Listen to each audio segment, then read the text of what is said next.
monstrosity o isang makahalimaw na prosedimento na nilikha ng komite.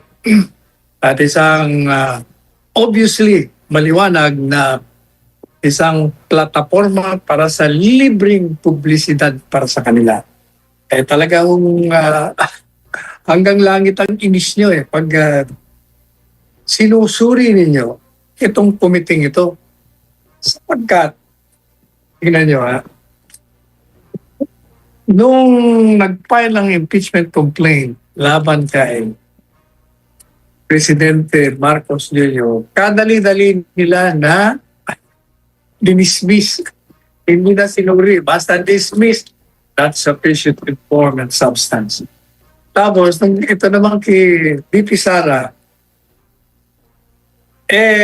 pinatatagal nila ng pinatatagal.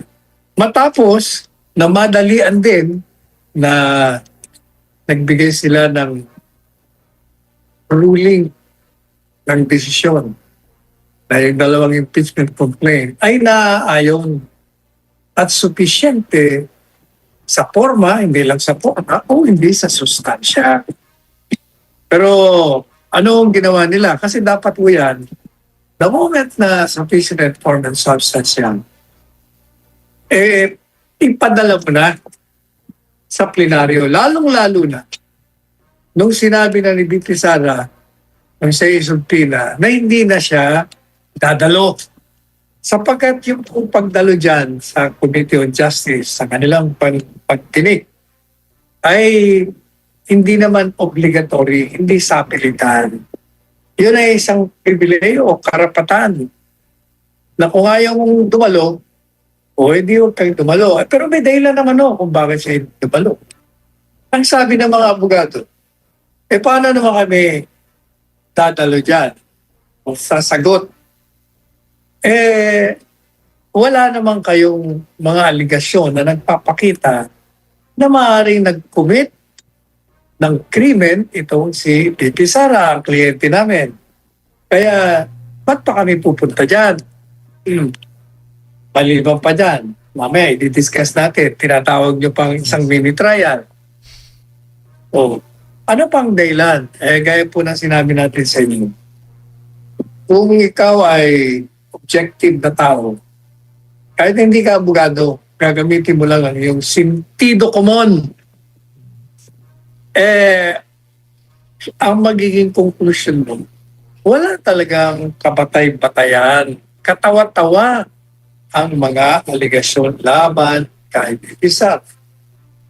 Kaya na sinabi na natin, paulit-ulit sa ating program, yung ground ng illegal disbursement of confidential funds ay hindi po pwedeng maging batayan para i-demanda mo sa impeachment.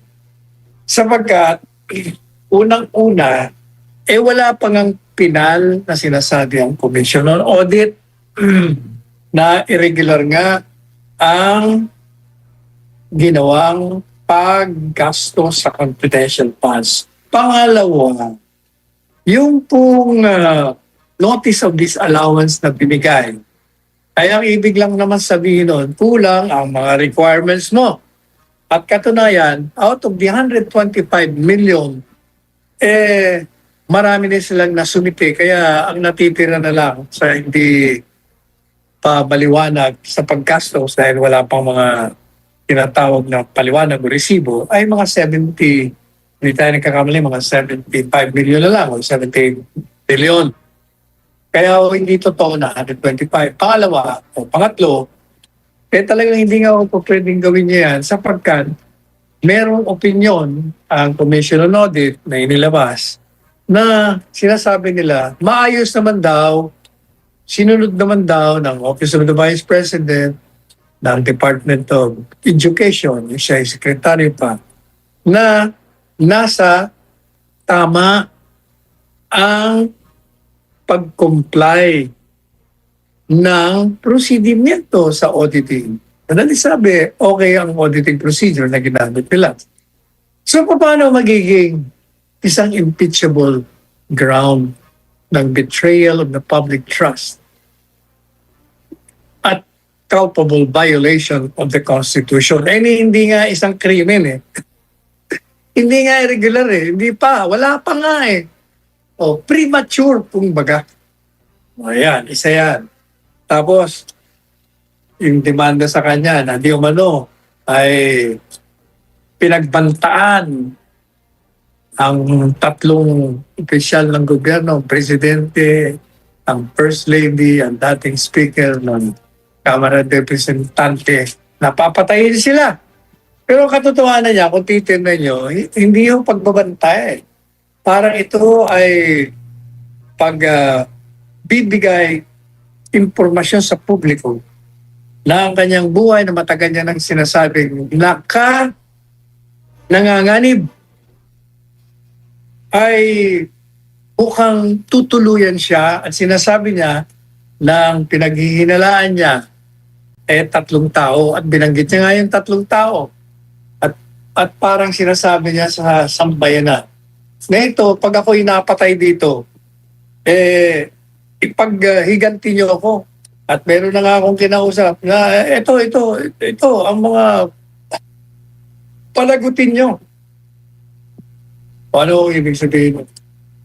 Ibig sabihin nun, inihahayag na lang ang maaaring sabwatan plano sa pagpatay sa kanya.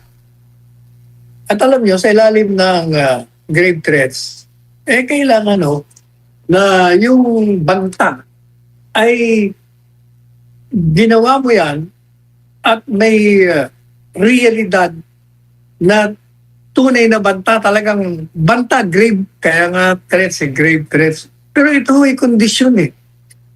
May kondisyon. Yung banta, mangyayari lang kung patay na yung nagbabanta. Paano mo ngayon masasabing nagkaroon ng krimen itong nagbabanta, patay na siya kung mangyari nga yung pagbabanta.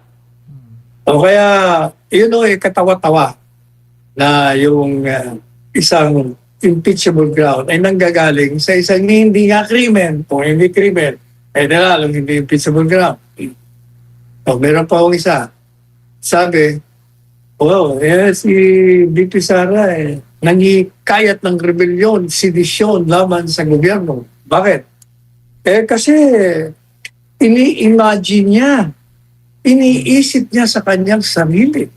Napupugutan niya ng ulo ang Presidente Marcos Jr. naman iniisip pa lang pala. Kung baga, imahinasyon lamang.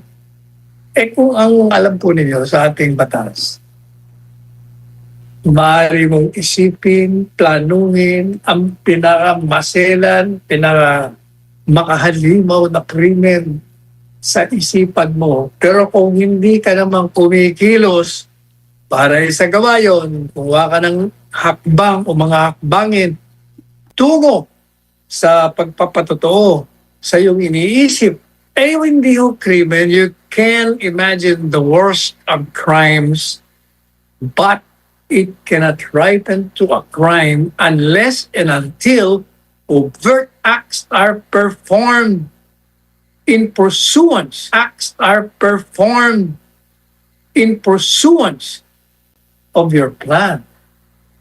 Maliwanag po yun. Di anong ibig sabihin. Di katawa-tawa na naman ang ginagawa nila. Impeachable ground, batay lamang sa isang imahinasyon. O ano pa? Sabi yun nila, si Inday Sara, mayroong hindi mapaliwanag na kayamanan yan. At ang prueba po nila, ito ang prueba nila at pinasumpilan pa nila. Ang prueba nila, yung kanyang mga SALN, Statement of Assets and Liabilities Network, itong dokumento na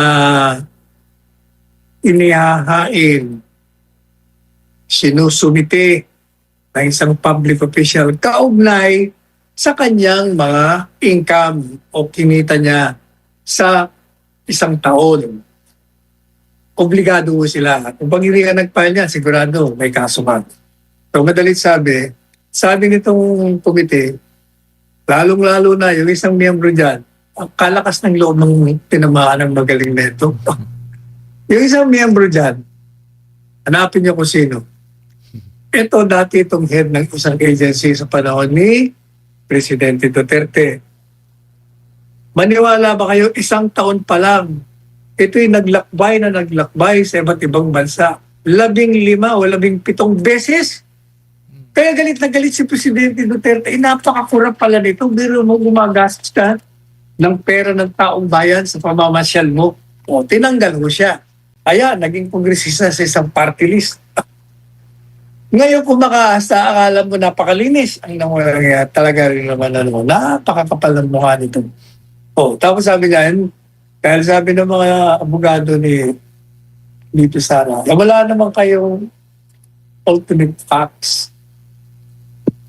Wala kayong kaibibidensya na meron ngang pagnanakaw o malversation o ginawa ang BP Sara. Ang sabi ko nitong sinibak ni Presidente Duterte sa panahon ng kanyang panunungkulan. Aba, sabi niya, yung mismong salin ng dokumento, ang pruweba namin na nagkamal siya ng limpak-limpak na salapi. Alam niya yung limpak na limpak.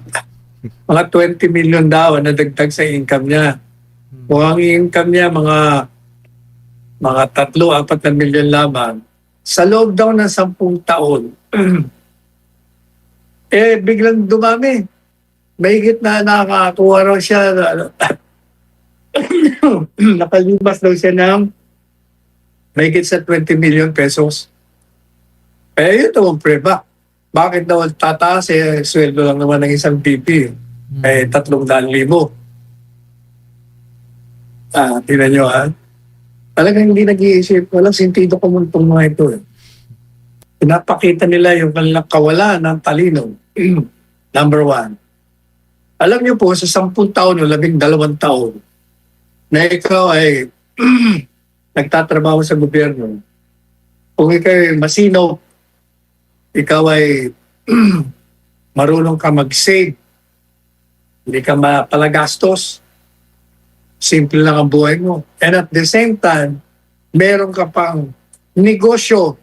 Ayun yung 20 million, maliit nga yun sa 12 o 10 taon na pagninegosyo mo at pag-iipon mo. Maliit yun. Pero wag na natin sabihin yung pag-iipon. Gamitin na lang natin yung sentido comum natin. Sa kalakaran na taon-taon ay nire-report niya ang dagdag na income niya na nanggagaling kung saan-saan mga bagay. Yun ang pruweba na wala siyang illegal na ginagawa. Sapagkat kung hindi mo mapapaliwanag yung pagdagdag ng iyong income o tubo, ibig sabihin, meron kang problema. Illegal yung ginawa mo. At hindi mo ilalagay sa salin. Hindi po ba? Ba't mo ilalagay yon? Kung ninakaw mo yung perang yon, di alam na kagad. Pag ikaw yung pinatawag, hindi mo mapaliwanag. O di ill-gotten wealth ka. Pero the fact alone na yun ay nireport niya. Ibig ko sabihin, legal yun, kaya niyang ipaliwanag. Nakakalimutan ng mga tao ito na joint statement of assets and liabilities sa mag-asawa. Kaya combined income nila ng kanyang kabiyak na abogado na meron namang bupeting sarili at meron pang mga pinasok na negosyo. So paano mo ngayon sasabihin na impeachable ground at merong patunay, merong prueba? Wala! O hindi po ba? Anong ibig sabihin? Itong mga miyembro, ang gusto lang talaga nila para patagalin yung hearing dyan sa Committee on Justice, magkaroon sila ng platapormang magagamit para ituloy ang paninira kay BP Sara, magpasikat sila, mambuli na naman sila kung sino patatawag nila kung sumipot man. Yan po ang dahilan. Ang plano kasi nila, tatakbo sa halalan. Mahal, magbayad ka para mag-advertise ka sa mga billboard na yan, sa mga TV program na yan. Pero ito libre kasi araw-araw nandiyan ang lahat ng media networks, mga dyaryo, mga radyo, o libre. O kaya pagkakataon natin to. Kaya gamitin natin. O yan o ang ginagawa nila. Kaya pinatatagal nila. Eh alam naman natin, mamaya di-discuss natin na moro-moro lang ito.